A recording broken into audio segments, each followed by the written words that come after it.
Well, good evening. It's so wonderful to see you tonight. And I'm going to try to merge together the concepts of medicine and the spiritual awareness that we have, just to talk about the mind, body, and spirit. But yes, a beautiful group that I work with, Kelsey Seabowl. I've been there for 20 years. I started when I was 5. Yes, and I have a wonderful practice, a mixture of patients, young and old, and I have actually up to 4 generations of patients in my practice at one time. The oldest patient that I took care of was 102, and he just recently passed. And we kept him alive for a long time, and he was asking for more. Of course, in the writings, I understand we might have a natural lifespan of up to 150. Medical science says we can go up to about 120 with our lungs right now. But, of course, our good pollution and ozone, loss of ozone, and all the things we do to our body, is probably going to be very few. What is the oldest person living? Do we know? Do we know? Has anybody heard?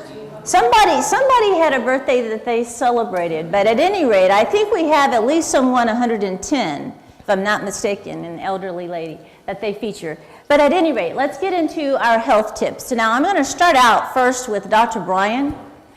He says, whenever my patient gets depressed, I tell him, snap out of it. Nothing's wrong with you that couldn't be cured by a little time off. Oh, I get that all the time. Can you just take me off for the next 6 months, Dr. Baker? A few hours of daily exercise, plastic surgery, a new career, shock therapy, brain transplant, better chromosomes, and return of your youth, and some new friends. So cheer up. You know, I sometimes want to say something like that because people come in and they're asking for the cure. And, you know, sometimes as a physician, I have to say there's no cure. And that actually was very difficult in the beginning because as physicians, we were taught that you should heal. And then being in practice after a few years, I realized that A, I could not heal everything, and B, sometimes I didn't even know what it was. You know, I didn't even have a full description of what it was. But working with patients, they've taught me over the years. It's been wonderful. The hidden words of Baha'u'llah, of course, gives us counsel much different than what Dr. Brian had to say.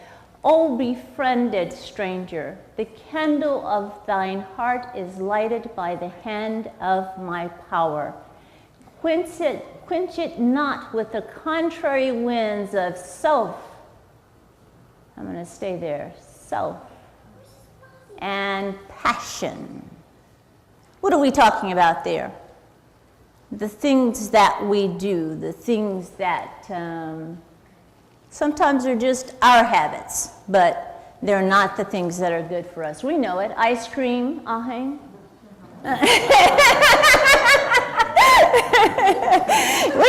We know it. A little bit too much to drink, you know.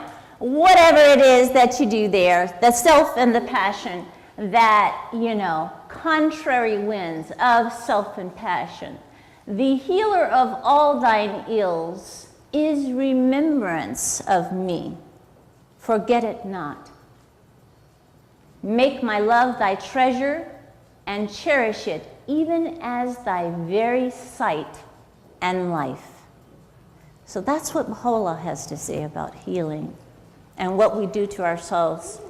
And actually, that's the answer. We do it to ourselves. Many of these things we do to ourselves. And yes, there's genetics. There's all kinds of other things that goes into there. Shoghi Effendi also talks about what Baha'u'llah tells us. In the case of disease, we should pray, but at the same time refer to the competent physicians. Well, of course, I do want a job, y'all. So don't, you know, it's like pray, but tie your horse. In other words, pray, but make your appointment to come see me. Because if there's something going on and you need some treatment, you should see a competent physician. You can't just pray only. Obviously, there's some things you can pray away, but you must see also a physician and abide by their considerate decisions. Baha'u'llah urges us that we obtain any physical ailment, we should refer to the doctor and abide by his or her decision. You notice I edited that. Let me leave Baha'u'llah, his decision. Physical and spiritual forces have been used to secure the speedy recovery of patients. No partial treatment is sufficient. So again, saying that we use the spiritual, but we also use the physical. So that's like, we pray, but we take our antibiotic. And many times that prayer, it's uplifting to our souls. It can help us feel better, but we need to have that antibiotic in order to treat the infection. The physiology of aging. All right, I got some bad news for y'all. You're getting old by the day. There's no way we can reverse it. Brain cells are dying. If you drink, they're dying even quicker. Aging, the skin is wrinkling. You're losing elasticity there. Organs are slowing down. Mateen, you're doing okay. And a few of you, the young folks, but the rest of us, most of us, we're doing quite a bit of aging each day, each year. So that's why I have no more birthdays. So I'm still 25. Genetic factors, those do go into it. Some of us have simply genes that we inherited, and it's nothing we can do about that. I tell patients, we wish we could pick the ones we want and leave off the ones we can't, but we cannot. Environmental factors. Well, if you have good access to healthcare and you take advantage of that, then you certainly can catch disease early and you can do something about that.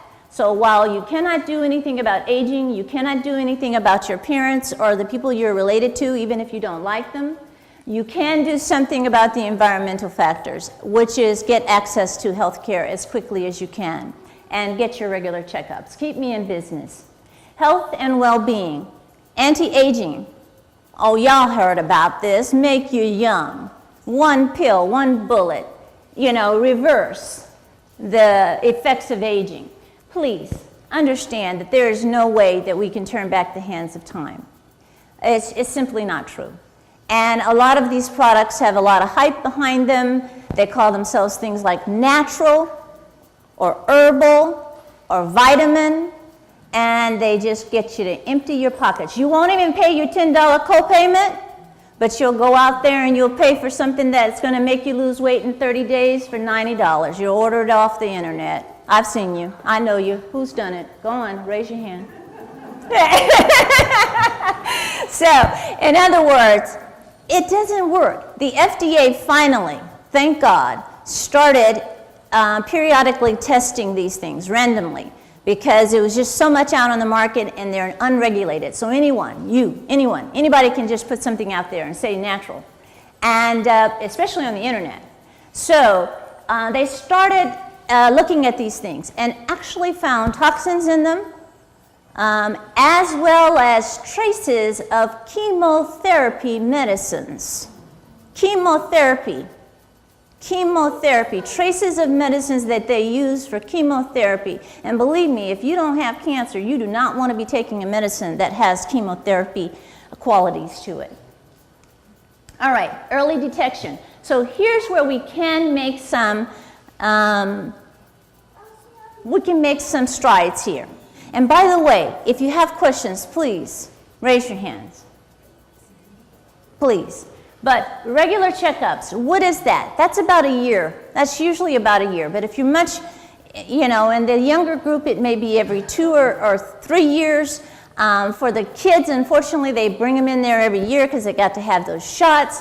But as you get older, basically in your 20s and above, you need to get in there about every year because you've got something going on that you need to have checked, whether it's just the breast exam or the pap smear. In the case of 40 and above, we start bringing you in there and mashing the breasts. I don't know what that's all about, but that's the way we have to do the mammogram. Actually, raise your hand if you've had a mammogram. Okay, excellent, excellent. I love it, I love it. Don't they mash you?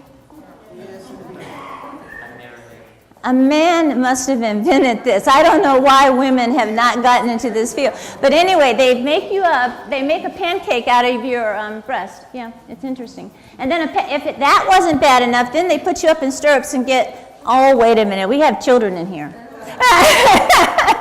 So let me not get too graphic. But get that pap smear as well. That is a screen for cervical cancer. That's very important to do. Bone density, this is when you are postmenopausal for the most part, and we'll talk about that. But 65 and above for women, 70 and above for men. Guess what? Men are supposed to get bone mineral densities. Colon exam and hemoccult. Most ridiculous thing you will ever want to go through in your life, but it saves lives.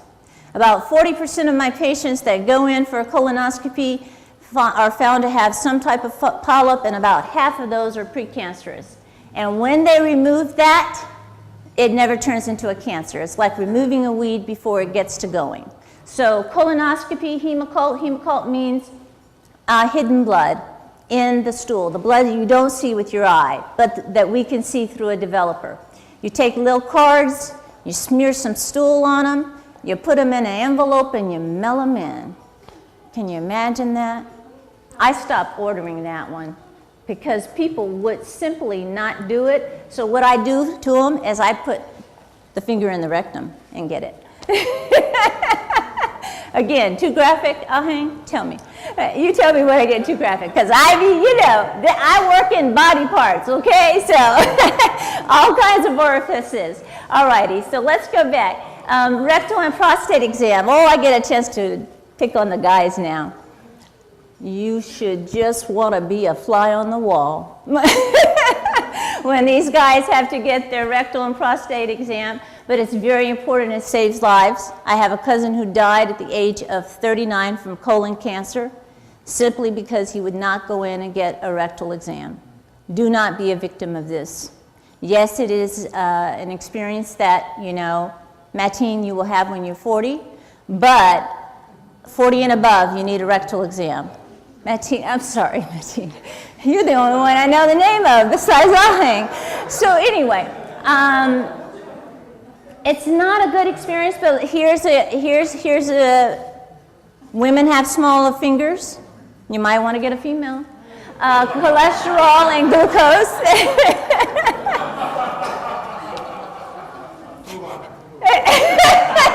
I'm sorry, wait, move on. Okay, cholesterol and glucose, you must get that checked. Okay, you have the good and the bad cholesterol, you have the total cholesterol, and you have triglycerides. It's all very confusing. Good cholesterol should be above 40 for men, should be above 50 for women, and if it's above 60, then it means it subtracts one of your risk factors.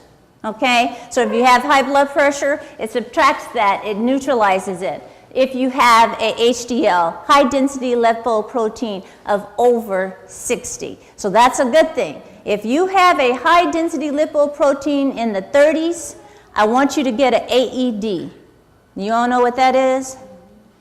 Automated external defibrillator. In other words, be ready at any point to have the heart attack. No. But my point is I'm exaggerating. But HDLs in the 30s are not good HDLs. And guess what you have to do to bring them up? Diet, exercise. And for some reason, I get all the excuses in the whole wide world for why we don't exercise regularly, including it gets hot. And I ask my patients, does it get hot every year? And they say yes. I said, so why haven't you figured that out? In the mall, you can go to the gym. If you go to the mall, the ladies, don't take the purse. That's all I can say about that. But you got to exercise, regular exercise, at least 5 times a week, 30 minutes, get your heart rate up to 85% of maximum. That means that you work up a sweat. I have a lot of patients that tell me I'm active.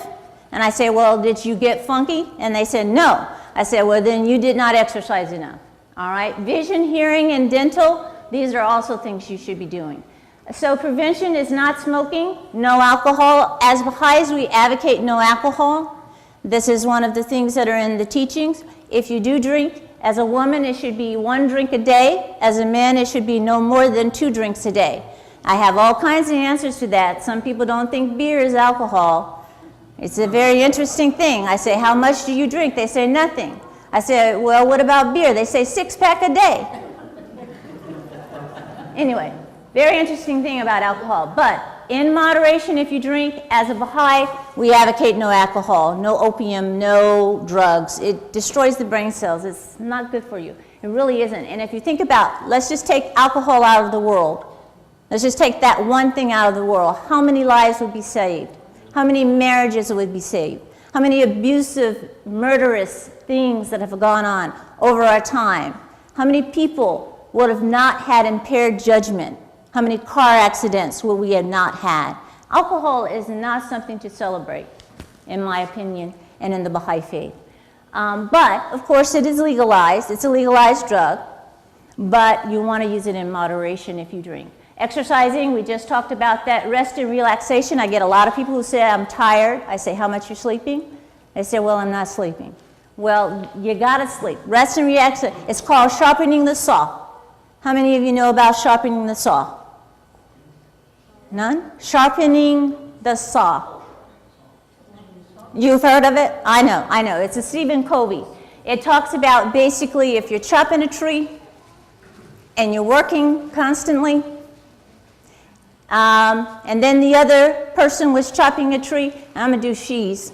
So she was chopping a tree and wouldn't stop, and the other one would chop the tree and go rest. And she was chopping, and wouldn't stop, and the other one would chop a little while and go rest. By the time the end of the day came, guess who had chopped more trees? The one that rested, because she sharpened the saw as she rested.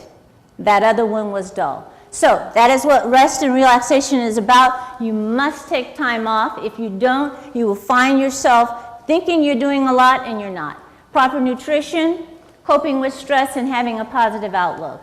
All right, here's some recommendations that you really should look at. This applies to both men and women, okay?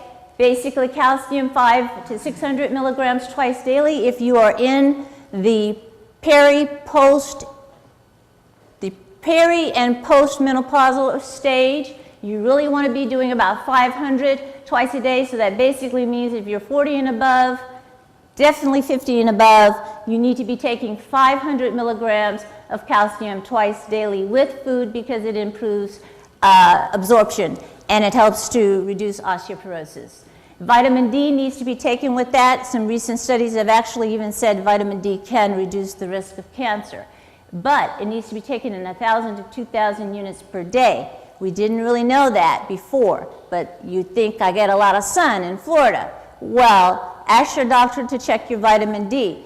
I bet you it's right about 20. It's supposed to be 32 or higher, and 50 and higher is better. So take your vitamin D. Risk factors such as hypertension, hypercholesterolemia, diabetes. If you're 50 and above, ask your doctor if baby aspirin is right for you. It is definitely not right for someone who has a bleeding ulcer or bleeding disorder, but 81 milligrams of aspirin daily may be right for you if you have those kinds of problems. Normal blood pressure, they have changed. Normal blood pressure is now less than 120, less than 80. So if you have a blood pressure of 120 over 80, you are pre-hypertensive. If you have a blood pressure of 120 over 80, you are pre-hypertensive. Okay? So you got to really work on that and watch that. So if you get to 139 over 89, you are still pre-hypertensive. If you hit 140 over 90, you are hypertensive. Most of your strokes occur with blood pressures in the 150s to 160s, not 202 or 220. Yes, ma'am? So how do you lower your blood pressure? Exercise and diet and lower your salt and get some better genes. Hopefully you don't inherit it. But exercise and diet, keeping your weight at the normal BMI, body mass index, and eating the right kinds of foods that are not full of salt and exercise. So keep it moving. 5 fruits and vegetables is a balanced diet. I encourage all of you to go online and look at the .gov pyramid, food pyramid. It's excellent. They keep telling us how more and more grains need to be put into our diet, which actually, if you read the writings, especially Abdu'l-Baha talks about those grains and those nuts. And it seems like science is finally catching up and telling us about that. Musculoskeletal problems, a lot of us have it. I can't reverse arthritis, but I can tell you if you're wearing high heel shoes like I am tonight, don't come in and tell me your feet hurt. Don't go to the foot doctor with high heel shoes on and say my feet hurt. Don't do that. Don't do that. Don't any of you do that, okay? That just doesn't make any sense. But you have to wear the proper kind of shoes in order to support your back, your hip, your knees. It all starts at the feet. It goes through the toes, you know, the hip bone connected to the knee bone, connected to the ankle bone. Okay, all right, you understand. So it's all one body. So what you do on your feet, I just wore these for you all, by the way. But what you do on your feet, you know, does affect you. While at home doing chores, guess what? We all go around barefooted or in socks or in slippers. The worst thing you can do. They have the least amount of support. Please, put tennis shoes on when you're at home working. Ahang, you do all the housework. Put some tennis shoes on, sweetie. Hormones and us. We used to think that hormones were great. Now, y'all tell me when I start putting people asleep. I was supposed to be looking for some. Am I putting anybody to sleep? Okay, okay. I just want, where's Bob? He told me, yeah, he told me if I was putting him to sleep, I was going too long. Okay, anyway, hormones in us. Estrogen therapy. We used to think estrogen therapy was our anti-aging for the women. And we thought menopausal was something that needed to be treated. But guess what? Menopausal is natural. There were a lot of women before us that went through it, you know? They just did it. They drank water, they fanned themselves, whatever. They did it. Now, if you are about to kill your husband,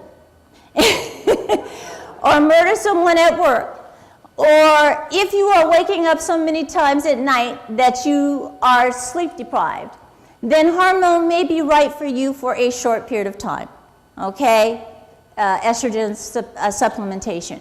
But for the most part, what we have found is that estrogen supplementation, it is associated with an increased risk of breast cancer after you've been on it 5 years or more, and it is also associated with an increased risk of cardiovascular disease, heart, and stroke. And yes, women do have heart disease, and it's a very, it's difficult to diagnose because it does not present in the usual way. So be careful with estrogen. If you're on it, it doesn't mean it's a bad thing. It just means you want to limit the time that you're on it and get off it with it when you can. And you know, there are other things that can help, and talk to your doctor about that. Okay, testosterone. I know you guys want to stay strong, you know, and virile, and all those good things. Yes, men do have some sort of, you know, I don't know, male menopause or something, it starts dropping off. But you do not want to take testosterone if you do not have a testosterone deficiency. It accelerates atherosclerosis, which is hardening of the arteries, which leads to heart disease, okay? So, while you might want to do that, it's not a good idea. But if you think you are suffering from some of these things, then, okay, not that one right there. But if you think you are suffering from some of these things, you actually can go into your doctor and ask them to check your testosterone level. It is one of those things that they can treat. All right, an apple a day keeps the doctor away. How simple is that? How profound is that? I'm not sure who came up with that saying, but whoever it was knew exactly what they were talking about. This tells us, excuse me, that, and I'm sorry guys, my throat here. You can do all the vitamins, herbals, anything you want to do, but the most potent nutrition comes in the form of a natural source. It is the atoms, it is the way in which it is made, it is the skin of the apple, it is the core, it is your substance. And in the Baha'i faith, it talks about when we are advanced as a society, we will go back to the basics. It is interesting. Advanced, but will become retro. We will find that the foods are indeed the best thing, an apple a day. So when patients ask me, should I take a multiple vitamin, I say, well, it's okay, but think about the pill and how much processing they have to go through to get all those little vitamins in that little pill. And I say, if you have a true deficiency, of course you need to treat that. So I don't want to imply that vitamins are not something that you should take, but you want to take them with your doctor's recommendation. But what I really tell them is grow a garden. Go grow a garden. Because if you can get the natural thing, that's what you want. Baha'u'llah's counsel is do not neglect medical treatment when it is necessary, but leave it off when the health has been restored. Treat disease through diet by preference. Refrain from the use of drugs if you don't need it. And if you find that what is required in a single herb, do not resort to compounded medicament. Did I say that right, baby? Thank you. Abstain from drugs when health is good, but administer them when necessary. Now let me tell you about that one. Please don't decide when you should stop your drugs. Talk to your doctor, okay? I know you may have your high blood pressure medicine, and I know you may be thinking, I'm feeling all right, and I can just stop it. But there's a thing called rebound hypertension that will actually give you a stroke from abruptly withdrawing from your high blood pressure medicine. Do not do that, please. But there are times that when you have taken your high blood pressure medicine and you have done your part, you have lost weight, you have exercised, you have reduced your salt, you have changed your diet, guess what? You'll go into your doctor and the doctor will say you no longer need this much medicine, or they may take you off of it. And let me tell you one other thing. When I see patients after they retire, guess what? Half the medicine. They need half the medicine, and some of them completely come off of it. So when patients ask me, can I get away from having to take a high blood pressure medicine? I say retire, move to Hawaii, and live off of the fruits. Yes, ma'am. What would you say happens if someone went off abruptly from their high blood pressure? You can get rebound hypertension. In other words, you can go up very quickly. So you don't want to do that. Generally, we taper you off of medication and that is not everybody. I don't want to make that as a definitive statement for everybody, because there are some people that we will simply tell to stop their medication. But there are some medications that if you stop them abruptly, your blood pressure will automatically go up very high. And so you want to be tapered off of it. Yes? Were you saying earlier that too much estrogen causes a violent reaction? Or what was the moral of the story about if you want to kill your husband or whatever?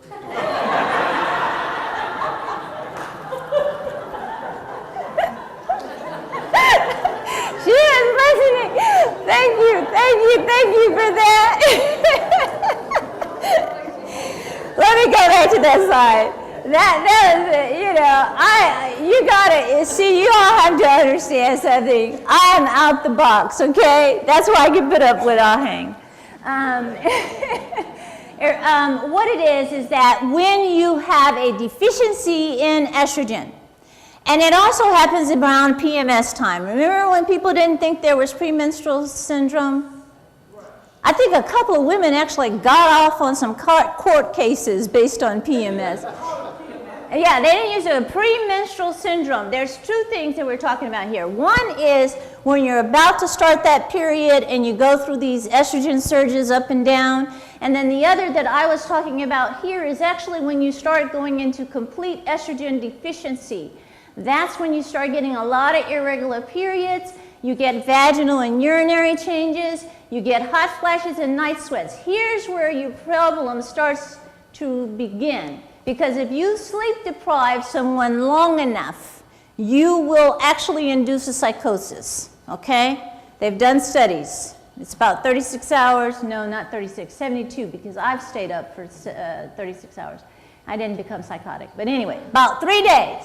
3 days. If you stop someone, okay, from sleeping for about 3 days, they can become psychotic. So when you as a woman are going through these estrogen deficiencies and you're getting a lot of night sweats and you're not sleeping very well, then it leads to emotional and cognitive changes, okay? And that's where you might want to kill your husband when he does something that really bugs you. So in other words, I'm joking, but the bottom line is there's a lot of mood swings. You guys know it. You guys know it when the wife is going through this. A lot of mood swings, a lot of emotional changes. The fan wants to be on, you know, the husband and the wife are fighting over the temperature. You know, this is what we're talking about right here, okay? You're welcome. Okay, so where were we? I think we were somewhere in here. Increasing lifespan, that's quality of life.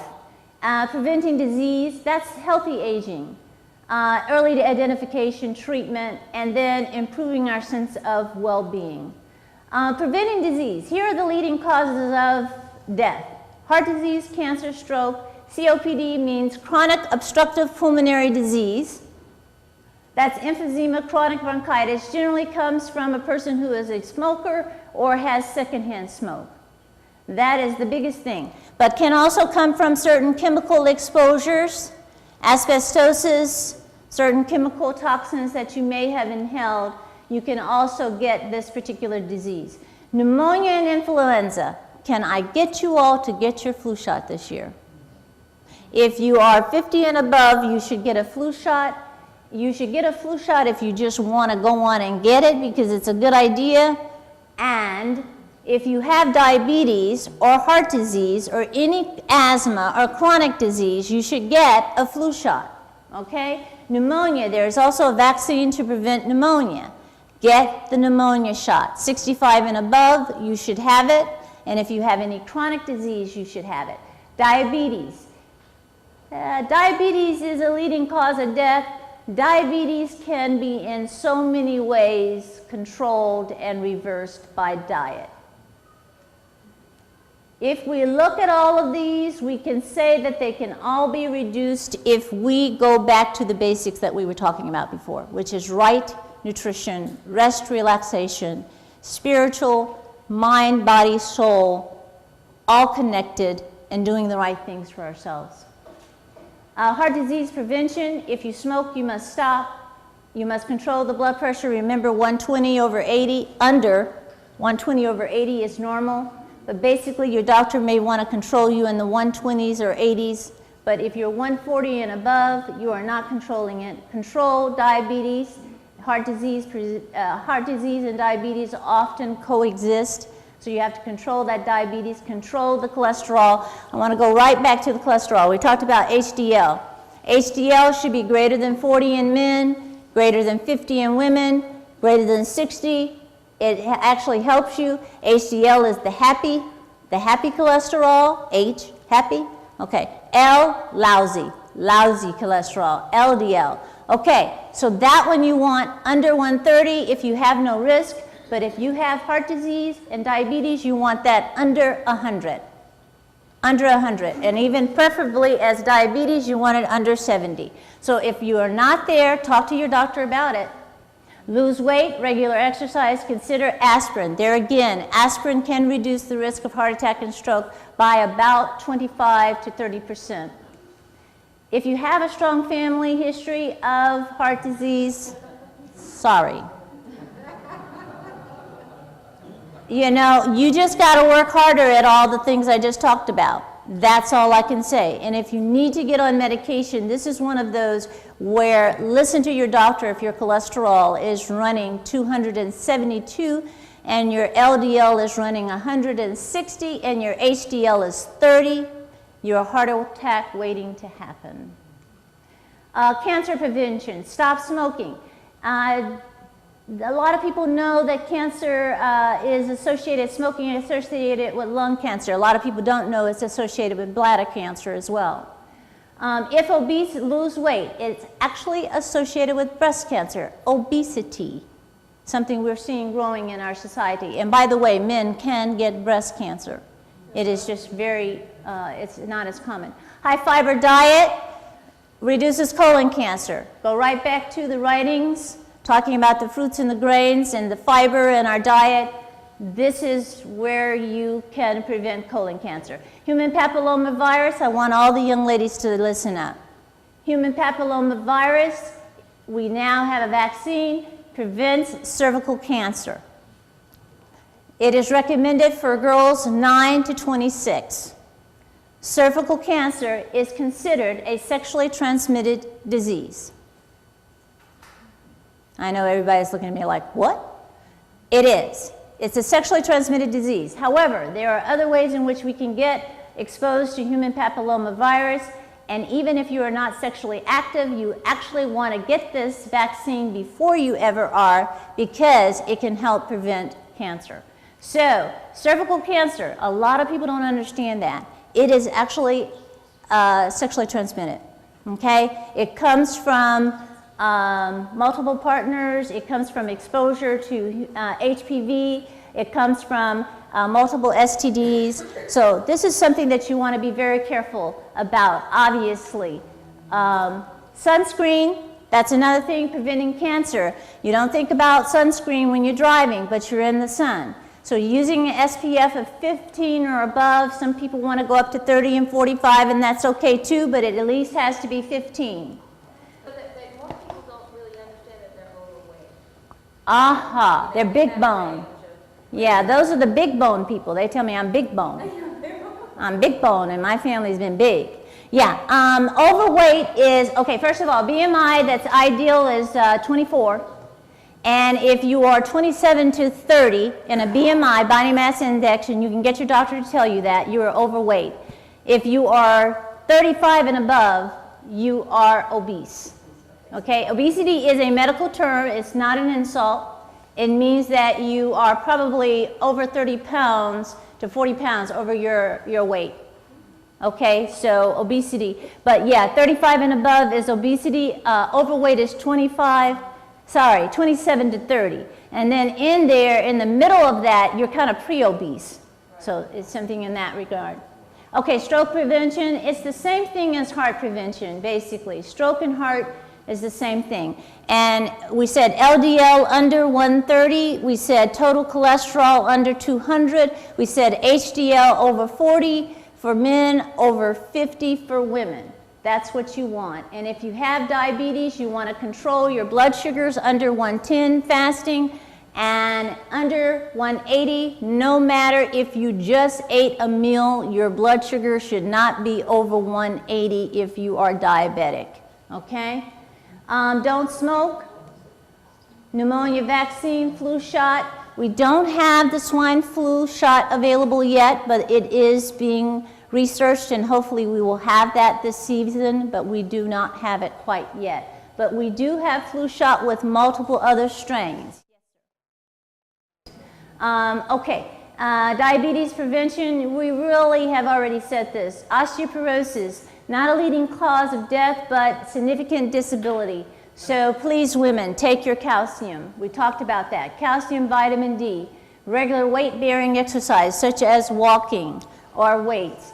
Don't smoke. It does definitely hasten the onset of osteoporosis. There are medications that can help you, and again, bone density, do that when you are between 65 and 70. Let's keep going. Yeah, patients get a kick out of it. Early detection of disease, again, here we go. Colon cancer, breast cancer, cervical cancer, prostate. That's the colon exam, that's the breast exam by both the doctor and the mammogram. I can't tell you how many times I get patients who said, I had my mammogram, so I'm finished. And I say, no, you must have the clinical breast exam, which is by the physician, to make sure that you still don't have any lumps or bumps or problems. 5% of the mammograms will miss a cancer that may be detected on physical exam. So please, you must get your physical exam by the physician of the breast in addition to the mammogram. Cervical cancer is the pap smear, but you're going to get the HPV vaccine if you're between 9 and 26, regardless whether you're sexually active or not, because it helps to prevent cervical cancer, which is an STD. All right? Prostate cancer, you got to get the finger. And then you have the PSA, the prostate-specific antigen, that does help. It, you know, it along with the finger, the two of them. And then screening for cancer worthwhile, yes it is. Colon cancer screening for someone at average risk, no first degree relative with colon cancer below the age of 60. You should start it at age 50 and do it every 10 years, unless you have a polyp that's precancerous and then it goes to every 3 to 5 years. Or you can do the double duo, flexible SIG and barium enema. I don't know why anybody would do this except that this may cost too much money. But if you are in that situation where you cannot do a colonoscopy every 10 years because your deductible is $4,000 and you don't have it, then you do have an option of doing a flexible sigmoidoscopy and a barium enema. That's 2 different exams, by the way, with 2 different preps of all the guts going out. So this is, you know, I think it's cruel and unusual punishment. My husband says keep going. All right, so that's the way we do colon cancer screening. Breast cancer, average risk. Okay, you start doing the breast exam by the doctor. This is important stuff.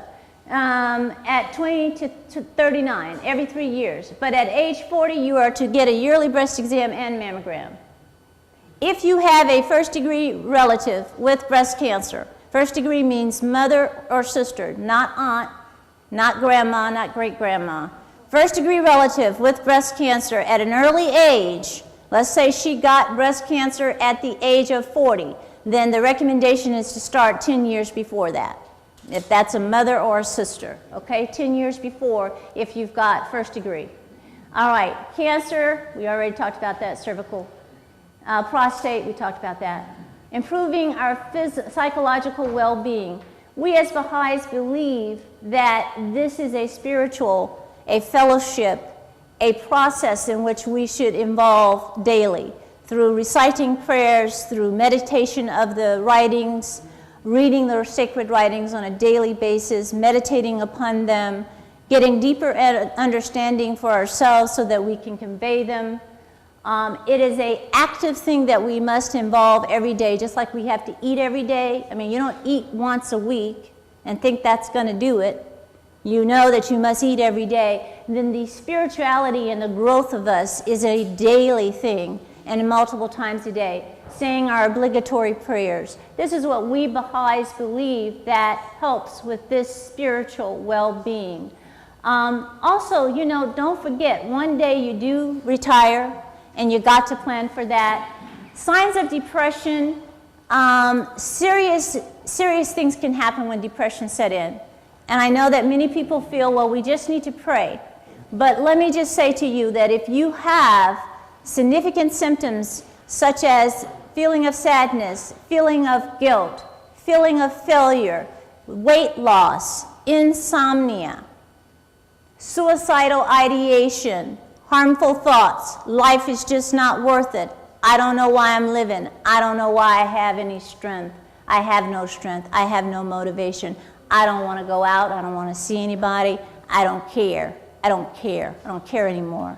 If that occurs, multiple of those symptoms for 2 weeks or more, okay, just not one day when you're having a bad day, for 2 weeks or more, please go and talk to your physician about depression.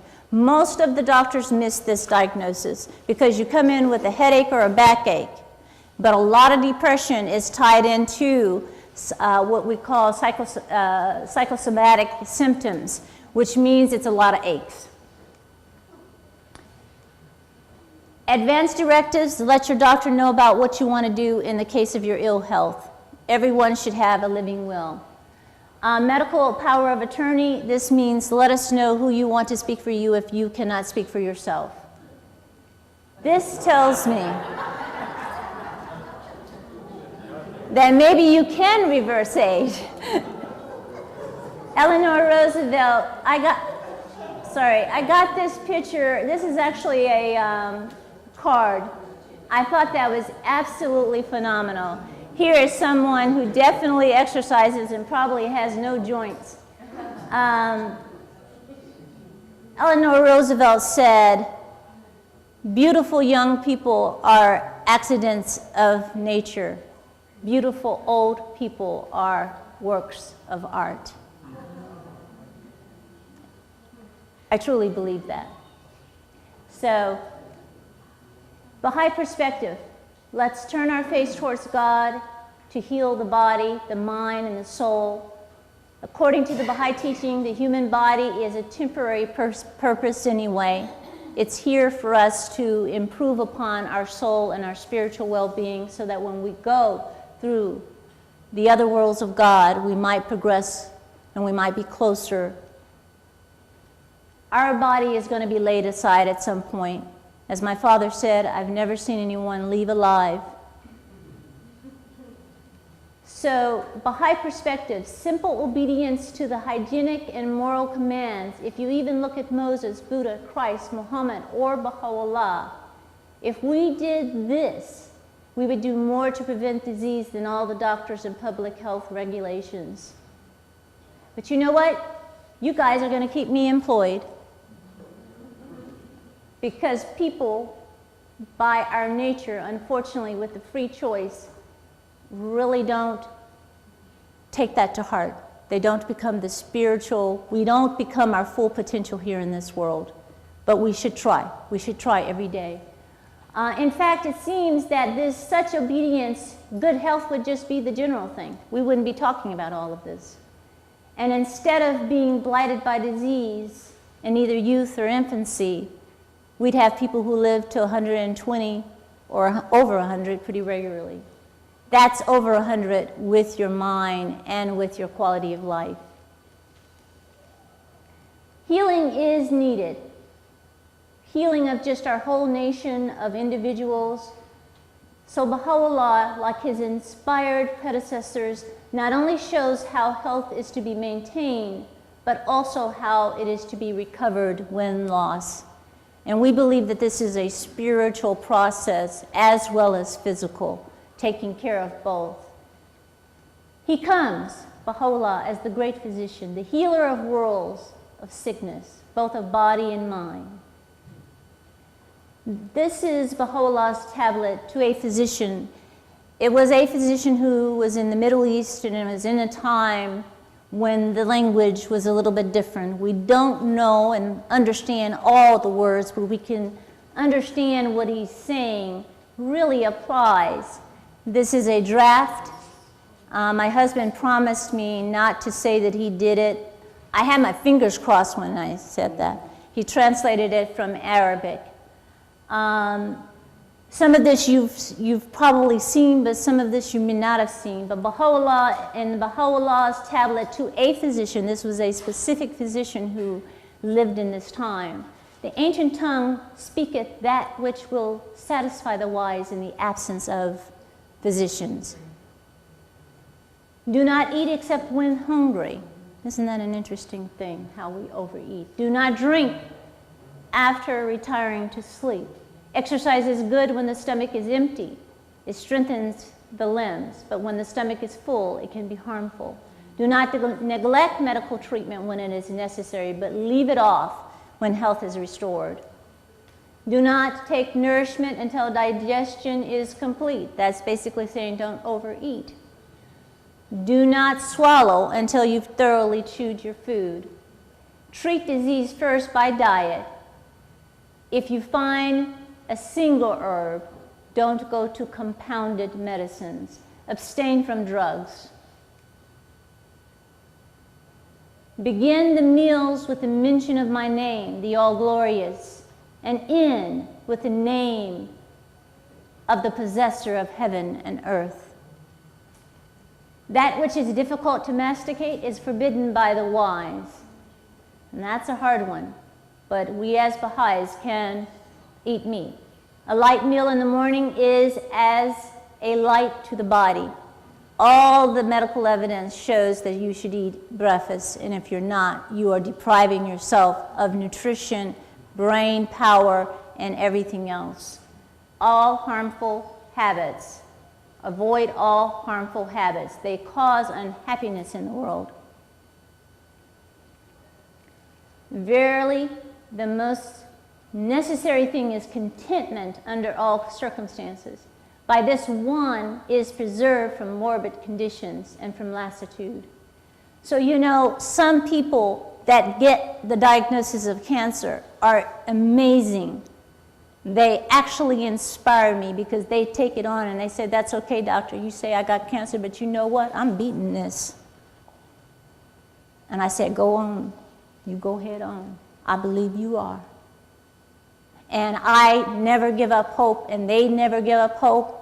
And we pray, and even if they can't get a cure, guess what? They don't give up hope. Because hope is alive. It's an important thing. So you always have to have that. Yield not to grief and sorrow, they cause the greatest misery. Jealousy consumeth the body, and anger burneth the liver. Avoid these two as you would a lion. Isn't that something? Baha'u'llah's tablet to this physician says, O physician, in treating the sick, first mention the name of God, the possessor of the day of judgment, and then use what God has destined for the healing of his creatures. By my life, the physician who hath drunk from the wine of my love, his visit is healing, and his breath is mercy and hope. Cling to him for the welfare of the Constitution. He is confirmed by God in his treatment. The science of healing is the noblest of all sciences. It is indeed the most potent instrument for protection of the bodies of men by him who breatheth life into the bones. He hath given it the foremost rank among all the sciences and the pursuits of the learned. However, this is the day for these to arise to help my cause, while fully detached from all the worlds. There are noble professions in all areas. This is to a specific physician at a specific time. So I want us to understand that we must not abandon anything that we're doing that is worthwhile, because work, when done in the right spirit, is worship. But certainly as a physician, I take this to heart. And every day I do start with a prayer.